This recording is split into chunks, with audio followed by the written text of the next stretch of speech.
So ngayon mga kaibigan, magta-try akong mag-attempt mag-cross sa Shibuya, isang intersection lang, then babalik ako kagad on the other side. This is gonna be fun. Sa mga bucket list kahit paano. Kaya makapag-cross lang. Hopefully sana hindi ako matapa. Huwag mo sana. So excited. Ayun na. One bar na lang. Attempt the time mag-cross. Here we go! Attempt from Shibuya. Woo!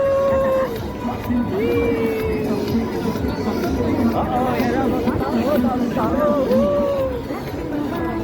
Excuse me. Agad na tayo mag-cross. Hopefully wala akong mabangga. Okay, other side. Alright. Okay. Part 2. So part 2 is I have to cross pabalik. Kasi andun yung mga kagrupo ko eh. Nag-ano sila ito pa yung statue ng Hachiko. So kailangan bumalik ako doon kasi hahanapin ako ako. Hindi tayo pwedeng mawala dito. Lalo na dito sa intersection na to. Yan po mga kaibigan. Nakikita nyo right now, yan, napaka-clean ng intersection ng Shibuya. Yan, ang pinaka-busiest intersection sa mundo. Ako ba nagpaka-picture sila? Mamaya, attempt ako pa mag-cross pabalik kasi I have to. Kasi ando yung grupo ko sa kabila eh. Mga family ko, si wife ko tsaka si Kyle. So I have to go back.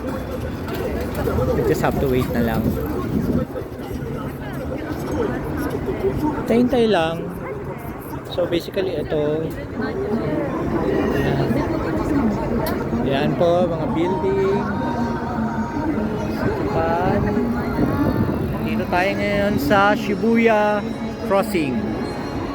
You see this, yung mga series of intersections. So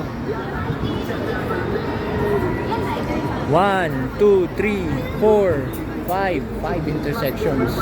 Sabay-sabay yan. Dito kailangan hindi ka pwedeng tumigil sa gitna kundi mababangga ka from behind. And that's not a good experience. At the same time, you have to learn how to walk. Okay, ito na mga friend. Ito na. Magkakross na. Balik na ako. Yay! Balik na ako sa kabilang side. Start facility Sa gilid, service. babangga ako. Hindi ako tumigil. Disgrasya tayo. Okay, yay! Sa wakas. Alright, that's it. That's my experience here in Shibuya. Balik na ako doon sa mga friends ko sa mga family ko para tingnan ko naman sila sa Hachiko. Alright, bye. See you tomorrow. God bless.